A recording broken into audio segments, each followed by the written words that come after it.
नमस्कार, आप देख रहे हैं एनडीटीवी और मैं हूं आपके साथ अनंत भट्ट। इस बुलेटिन में तमाम अहम और बड़ी खबरें आपको विस्तार से हम बताएंगे और शुरुआत हम करने जा रहे हैं इंदौर के दूषित पानी वाले मामले से, जिसको लेकर लगातार खबर अपडेट हो रही है, नई नई जानकारियां सामने आ रही हैं। तो इंदौर के भागीरथपुरा की त्रासदी में एक और नया पहलू सामने आया है। भागीरथपुरा की 67 वर्षीय महिला पार्वती बाई कोंडला को गुइलेन बैरे सिंड्रोम के लक्षण मिले, जिससे यह आशंका बढ़ गई है कि दूषित पानी का असर सिर्फ पेट की बीमारी तक सीमित नहीं रहा, बल्कि नसों और शरीर के अंदरूनी तंत्र तक पहुंच गया है।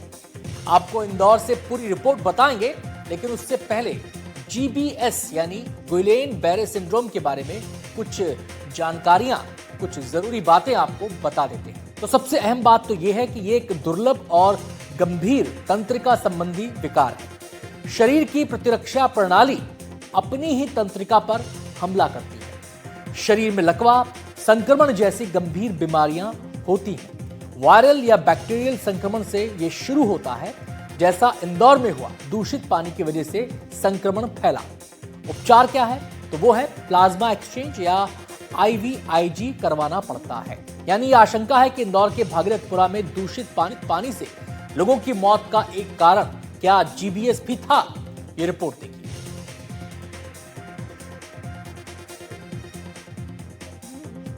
देश के सबसे साफ शहर इंदौर के ही एक मोहल्ले में खड़े हैं, जिसका नाम है भागीरथपुरा।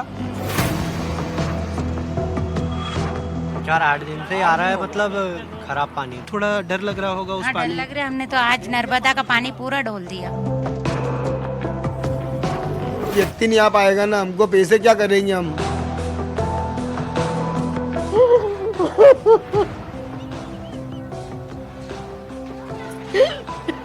मंत्री हो या अफसर हो, उनको ये पानी दिया जाए और उनसे कहा जाए कि आप एक बार पी के देख लीजिए। कहीं ना कहीं तो मिस्टेक हुई है इन लोगों से।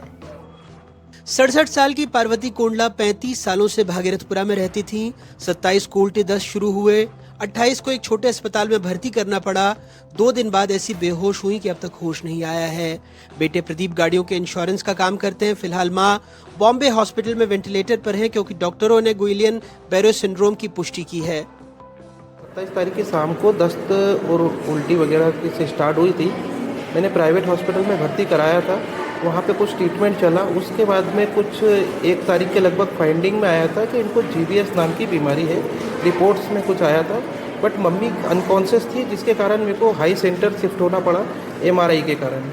MRI में फाइंडिंग आया था कि उनको माइंड के अंदर बारीक बारीक क्लॉट्स जमे हुए हैं। चूँकि हम 35 साल से भागीरथपुरा में ही रह रहे हैं, तो भागीरथपुरा का पानी ही पियेंगे। मम्मी को सिर्फ शुगर है, वो भी टाइप 2 की शुगर है। 3-4 रोज के अंदर फाइंडिंग कर दी GBS की, बहुत बड़ी बात है। जो इन्फेक्शन है रात में सोने के बाद में कुछ अचानक फैला और ऐसा फैला कि मम्मी होश में अभी तक नहीं है। पार्वती बाई की हालत इस वक्त बेहद नाजुक है। किडनी थोड़ी बेहतर हुई है, लेकिन नर्वस सिस्टम तेजी से कमजोर हो रहा है। इंदौर में हुई जांच में उन्हें गंभीर नर्व डैमेज की पुष्टि हुई है। रिपोर्ट में दोनों पैरों की नसों में कमजोरी, सेंसरी नसों के सिग्नल गायब होना और लेट रिस्पांस का न होना सामने आया है, जो तीव्र तंत्रिका सूजन की ओर इशारा करते हैं। पेशेंट की कंडीशन तो क्रिटिकल बनी हुई है। जब पार्वती जी आई थी, तब उनको प्राइमरीली 2 प्रॉब्लम की वजह से यहाँ भेजा गया था। एक प्रॉब्लम थी उनकी किडनी के अंदर, इसीलिए वो मेरे अंडर एडमिट है, क्योंकि मैं तो किडनी स्पेशलिस्ट हूँ। और साथ में साइमल्टेनियसली उनको न्यूरोलॉजिकल प्रॉब्लम भी थी। ब्रेन की जो प्रॉब्लम निकली है वो 2 निकली है। एक ब्रेन के अंदर जो हिस्से होते हैं ऊपर, जो मेन पार्ट है ब्रेन का, वहाँ पे मल्टीपल इन्फार्क्ट्स है, उसकी वजह से वो थोड़ी सी बेहोश है। और साथ ही साथ उनकी नसें भी बराबर से नहीं काम कर रही, जिसको कि पोलीन्यूरोपैथी एक्यूट ऑनसेट रहती है। तो उसको साइंटिफिकली बहुत सारे टर्म्स होते हैं, GBS भी बोलते हैं या पोलियो, उसके लिए न्यूरोलॉजिस्ट देख रहे हैं। और उसके लिए जो ट्रीटमेंट होता है उसको बोलते हैं प्लाज्माफेरेसिस, जो कि शुरू दिन से चालू कर दिया गया। और जो ब्रेन में इन्फाक्ट हुए हैं उनके लिए तो समय ही उसका इलाज होता है, समय के साथ ही उसमें रिकवरी आती है या नहीं भी आती है। तो मल्टीपल नसों में इन्वॉल्वमेंट है, ये तो NCV से प्रूव्ड है। अब उसको बोलना क्या चाहते हैं वो एक अलग इशू आ जाता है। पोलीन्यूरोपैथी है, ये पोस्ट इन्फेक्शियस होती है। किसी भी इन्फेक्शन, वायरल इन्फेक्शन के बाद ये ऐसा हो सकता है। जीबीएस एक दुर्लभ, कई मामलों में जानलेवा बीमारी है जिसमें शरीर की रोग प्रतिरोधक प्रणाली अपने ही नसों पर हमला कर देती है। इसमें लकवा, सांस रुकना और मौत तक हो सकती है। इलाज में 30,000 रुपए तक की कीमत के विशेष इंजेक्शन लगाए जाते हैं।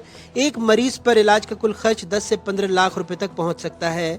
मरीज सामने है, डॉक्टर पुष्टि कर रहे हैं, लेकिन पहले की तरह एक बार फिर इंदौर जिला प्रशासन इसे नकार रहा है।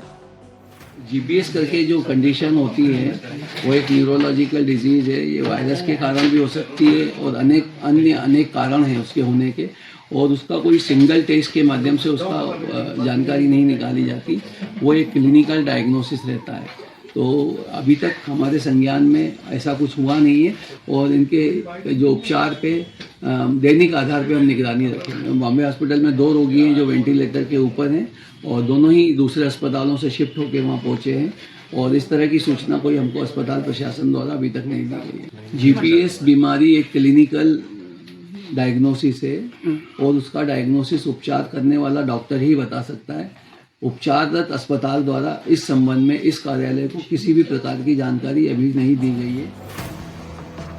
ये वही जिला प्रशासन है जिसने पहले दूषित पानी से किसी भी मौत से इनकार किया था।